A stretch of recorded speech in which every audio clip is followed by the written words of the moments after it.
ಇದ್ದಂಥ ಸರ್ಕಾರಿ ಜಾಗನ ಒತ್ತುವರಿ ಮಾಡಿದ್ರೆ ತೆರವುಗೊಳಿಸ್ರಿ ಅಂತ ಈ ಥರ ಅವರು ಸ್ಟೇಟ್ಮೆಂಟ್ ಕೊಟ್ಟ ತಕ್ಷಣ ದೊಡ್ಡವ್ರಿಗೆ ಕೊಟ್ಟ ತಕ್ಷಣವೇ ತಾಲೂಕು ಮಟ್ಟದ ಅಧಿಕಾರಿಗಳು ಏನು ಮಾಡಿಬಿಡ್ತಾರೆ, ಫಸ್ಟು ಸಣ್ಣರವರೇ ಹೋಗಿ ತೆರವುಗೊಳಿಸ್ಬಿಡ್ತಾರೆ.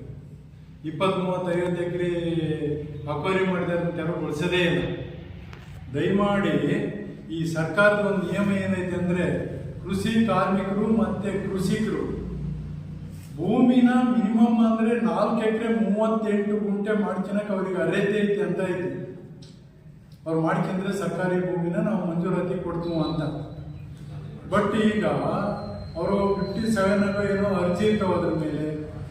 ದಿಢೀರಂತ ಇವರು ಮುಖ್ಯಮಂತ್ರಿ ಹೇಳ್ಬಿಡ್ತಾರೆ ಅನ್ನೋದು, ಯಾರ್ಯಾರು ಅಕ್ರಮ ಮಾಡ್ಯಾರೋ ಅವ್ರನ್ನೆಲ್ಲ ತೆರವುಗೊಳಿಸಕ್ಕೆ ಚಾಲೂ ಮಾಡಿಬಿಡ್ತಾರೆ ಅಧಿಕಾರಿಗಳು.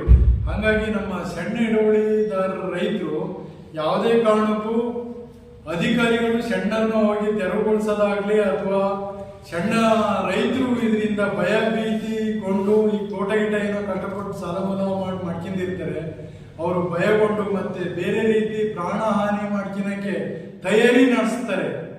ದಯಮಾಡಿ ನಮ್ಮ ಮುಖ್ಯಮಂತ್ರಿಗಳು ಅಥವಾ ಜಿಲ್ಲಾ ಮಟ್ಟದ ಅಧಿಕಾರಿಗಳು ಈ ಮಟ್ಟದ ರೈತರನ್ನ ನಾವು ತೆರವುಗೊಳಿಸೋದಲ್ಲ ಅಂತ ಒಂದು ಸ್ಟೇಟ್ಮೆಂಟ್ ಮಾಡ್ಬೇಕು ನಮಗೆ.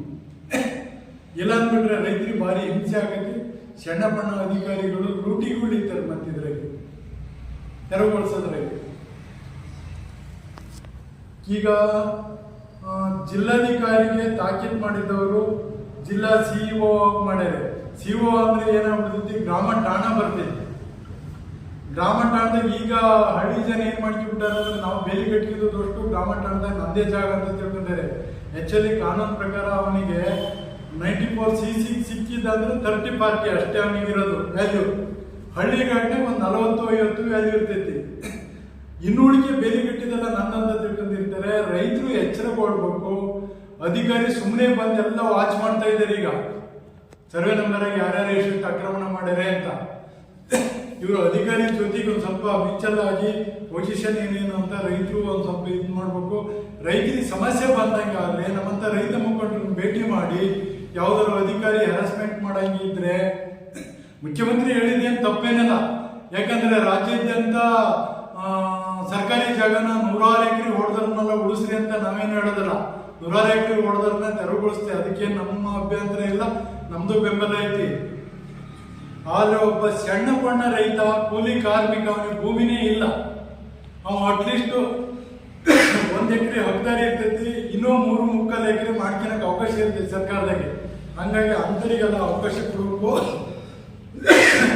ಈ ತರ ದಿಢೀರಂತ ಒತ್ತುವರಿ ಸ್ಟೇಟ್ಮೆಂಟ್ನ ಒತ್ತುವರಿನ ತೆರವುಗೊಳಿಸಿದೆ ಅನ್ನೋದು ಅಸಂಬದ್ಧವಾದ ವಿಚಾರ. ಇಲ್ಲಿ ಸಣ್ಣ ರೈತರನ್ನ ಹೊರಗಿಟ್ಟು ಮಾಡ್ರಿ ಅನ್ನೋದು ಒಂದು ಸ್ಟೇಟ್ಮೆಂಟ್ ಅನ್ನ ಮುಖ್ಯಮಂತ್ರಿ ಆಗಲಿ ಅಥವಾ ಜಿಲ್ಲಾ ಅಧಿಕಾರಿ ಮಟ್ಟದಾಗಲಿ ಮಾಡ್ಬೇಕು ಅಂತ ಹೇಳಿ ನಾವು ಪತ್ರಿಕಾ ವರದಿಯಿಂದ ಅವರಿಗೆ ಒಂದು ಸುದ್ದಿ ಮುಡಿಸ್ತಾ ಇದ್ದೀನಿ. ಎನಿ ಟೈಮ್ ರೈತರು ಪರವಾಗಿರ್ತೈತಿ. ದಯಮಾಡಿ ಅಧಿಕಾರಿಗಳು ಮಾನವೀಯತೆ ನೋಡ್ಕೊಂಡು ಮಾಡ್ಬೇಕು ಅಂತೇಳಿ ಅಧಿಕಾರಿ ವರ್ಗಕ್ಕೂ ನಮ್ಮ ರೈತ ಸಂಘ ಒಂದು ತಾಕೀತು ಮಾಡ್ತಾ ಇದ್ದೀವಿ. ಇಷ್ಟು ಹೇಳಿ ನಮ್ಮ ಪತ್ರಿಕಾ ಸ್ಟೇಟ್ಮೆಂಟ್. ಕೆಲವು ಸ್ಟ್ರೈಕ್ ಮಾಡ್ತಾ ಇದ್ದೀವಿ ಇವರಿಗೆ. ಹೌದಲ್ಲ ಹೇಳಿ. ಈಗ ಇದು ಕೊಟ್ಟಿರೋದು ನಾನೇನೋ ಆರ್ಥಿಕವಾಗಿ ಸ್ವಲ್ಪ ಪ್ರಬಲ ಇದ್ದೀನಿ, ಬಸ್ಸಿಗೆ ಹೋಗೋದು ಪುಕ್ಕಟೆ ಬೇಡಿತ್ತಪ್ಪ ಅಂತ. ನಾನೇ ಬೇಡ ಅಂದ್ರೆ ನಾ ಬೇಡ ಅಂದ್ರೆ ಸಹಿ, ಗೃಹಲಕ್ಷ್ಮಿ ನಂಗೆ ಬೇಡ ತಗೊಂಡೇ ಇದ್ರೆ ಸಹಿ. ಸುಮ್ಮನೆ ಬಡವರೆಲ್ಲ ತಗೊಳೋದಕ್ಕೆ ಕಲ್ಲಾಕೋದು ಬೇಡ ಅಂತ. ಇದು ಉತ್ತಮವಾದ ಒಂದು ವ್ಯವಸ್ಥೆ. ಇಂಥ ಮುಖ್ಯಮಂತ್ರಿಗಳು ಕರ್ನಾಟಕದಲ್ಲಿ ಸಿಗೋದಲ್ಲ. ನನಗೆ ಪಕ್ಷಪಾತಿ ಪ್ರಶ್ನೆ ಅಲ್ಲ. ಅಸಹಾಯಕ ವರ್ಗಕ್ಕೆ ಧ್ವನಿ ಮಾಡಿದಂಥ ವ್ಯಕ್ತಿ ಮತ್ತೆ ಅಸಹಾಯಕ ವರ್ಗಗಳನ್ನ ಮೇಲೆತ್ತಕ್ಕಾಗಿ 60,000 ಕೋಟಿನ 1% ತನ್ನ ಕಮಿಷನ್ ಅನ್ನ ನಿರೀಕ್ಷೆ ಮಾಡದಿರಂತ ಒಬ್ಬ ಏಕೈಕ ರಾಜಕಾರಣಿ ಅಂದ್ರೆ ಅದು ಸಿದ್ದರಾಮಯ್ಯ ಮಾತ್ರ. ಈಗ ನಾ ಹೇಳ್ತೀನಿ, ಉನ್ನತ ವರ್ಗದ ನಿನ್ನೆ ಒಬ್ರು ನಮ್ಮ ವನಶ್ರೀ ಮಂಜಣ್ಣರು ಅತಿಗೆ ಸಿಕ್ಕಿತ್ತು. ತಮ್ಮ ನಮಗೆ ಏನೂ ಇಲ್ಲ, ಗೃಹಲಕ್ಷ್ಮಿ ಮತ್ತೆ ಓಯರುದ್ರು ಹಣ ಬರ್ತಿದ್ರು, ಅದರಿಂದಲೇ ಬದುಕ್ತಾ ಇದ್ದೀನಿ, ನನ್ನ ಕುಟುಂಬದಾಗ ಎಲ್ಲರೂ ಸತ್ತು ಹೋದ್ರು ಅಂತೇಳಿ ಇವ್ರ ಮನೆ ಪಕ್ಕ ಅವರು ಅಜ್ಜಿನ ತಗೊಂಡ್ರು. ಕಾರಣ ಬಿಟ್ಟು ಬಂದೆ ನಾನು, ಮಗನೇ ನಂಗೆ ನಡೆಯೋಕ್ಕಾಗೋದಿಲ್ಲ, ಪರಿಸ್ಥಿತಿ ನಂಗೆ ಭಾರಿ ಕಷ್ಟ ಐತಿ, ನಾನು ಬ್ರಾಹ್ಮಣನ, ಬಟ್ ಆದ್ರೆ ನಾನು ಇವತ್ತು ಬದುಕೇ ಇರೋದು ಗೃಹಲಕ್ಷ್ಮಿ ಮತ್ತೆ ಈ ರುದ್ರಾಂಗೆ ಹಣ ಬರ್ತಿತ್ತಲ್ಲ, ಇದರಿಂದ ಬದುಕ್ತಿದ್ದೀನಿ, ನಂಗೆ ಏನೇನೂ ಇಲ್ಲ ತಮ್ಮ ಅಂತ. ನಾನು ಅದನ್ನ ನೋಡಿ ಒಂದು